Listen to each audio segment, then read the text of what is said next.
On the 9th of May 2017, FBI Director James Comey was ignominiously fired by Donald Trump, beginning a chain of events that led to the appointment just a few days later of a special investigator to look into Russian interference in the 2016 presidential election. On the 1st of December, that investigator, Robert Mueller, arrested Michael Flynn, a former general and top advisor to Trump who was picked to serve as the new president's national security advisor. When he heard the news, Comey gleefully tweeted a biblical verse, "But justice rolled down like waters and righteousness like an ever-flowing stream." Flynn notably said at the Republican National Convention last year that, "If I had done 1/10 what Hillary Clinton had done, I'd be in jail," before leading the crowd in chant of "Lock her up." On Friday morning, he surrendered to authorities and filed a plea of guilty later that day to one charge of making a false statement to the FBI. Outside the courthouse, activists mockingly echoed his 2016 RNC appearance, chanting, "Lock him up." Even more than that of campaign chairman Paul Manafort and foreign policy advisor George Papadopoulos a few weeks ago, this latest arrest spells bad news for Trump. Flynn has committed to full cooperation with Mueller's investigation, which Trump has repeatedly and pathetically slammed as a witch hunt. According to court documents, Flynn has told Mueller that he was directed by a very senior transition team figure to make contact with Russia in order to discuss the sanctions that President Obama had imposed. That figure, according to reports, is likely Trump's son-in-law, Jared Kushner, who had been given a wide-ranging foreign policy brief during the transition. He could be the next target of Mueller's attention. It is also possible that a direct link to Trump himself could be made, if Flynn plans to testify that the instruction to contact the Russians came directly from the then president-elect. That Flynn lied about contacting Russian Ambassador Sergei Kislyak is already known. The revelation that he had lied to Vice President Mike Pence about that conversation is what led to his being fired after just a few days in the job as Trump's national security advisor. Sally Yates, then acting Attorney General, raised the alarm over Flynn's potential as a blackmail target with the Trump White House the day before Comey was fired, but it took Trump's team 2 more weeks to finally fire Flynn. Some Democrats on Friday were speculating that Trump could be prosecuted under the Logan Act, Aurelius statute which makes it illegal for any private citizen to undermine a president's foreign policy, Bloomberg reported.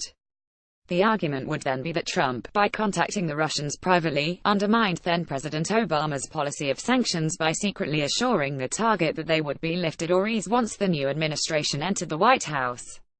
Mueller has plenty of leverage over Flynn. As the New York Times' Charlie Savage has pointed out, there were plenty of other crimes he could have been charged with if he had refused to cooperate, including those related to illegal or undisclosed lobbying activity on behalf of both Russian and Turkish institutions during the transition.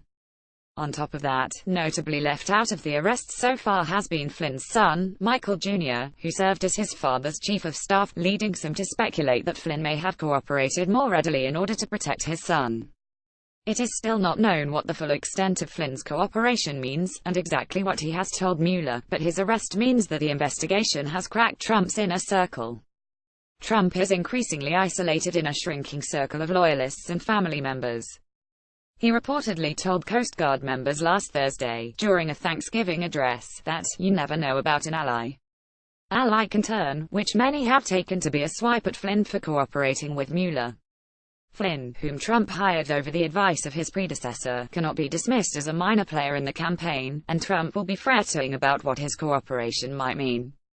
Mueller, a former FBI director himself, he was Comey's predecessor and mentor, has been relentless in his pursuit of Trump, and his team's rigid discipline is even more visible when compared to the increasing chaos within the president's inner circle. Trump has been tied up trying to pass his landmark tax plan through Congress. The bill passed through the Senate the same day Flynn was arrested, and is feuding both with Secretary of State Rex Tillerson and British Prime Minister Theresa May. It is important to note that we still haven't seen a smoking gun of collusion. Flynn's guilty plea was only to the crime of lying to investigators over the Kislyak meeting. Trump's lawyer, Ty Cobb, has been making hay on this point, noting that Flynn was the only one implicated on Friday. But the drumbeat is certainly getting louder. More important than what was in the Flynn indictment is what was not. Crimes that were not included can probably be assumed to be part of the negotiation to persuade Flynn to switch sides and work with the investigation, and if someone as senior as the National Security Advisor has been offered a deal to flip, then it can be safely speculated that Mueller has a bigger target in mind. Flipping Flynn may give Mueller access to corroborating evidence of some of the more activities that we have seen hints of in Papadopoulos' indictment and in the emails released by Donald Trump Jr. if it can be proved that Trump himself knew about Russia's offer of dirt on Hillary Clinton, let alone that he actively encouraged it, as we know he obliquely did in a campaign speech, then we might be approaching impeachment territory. But we aren't there quite yet.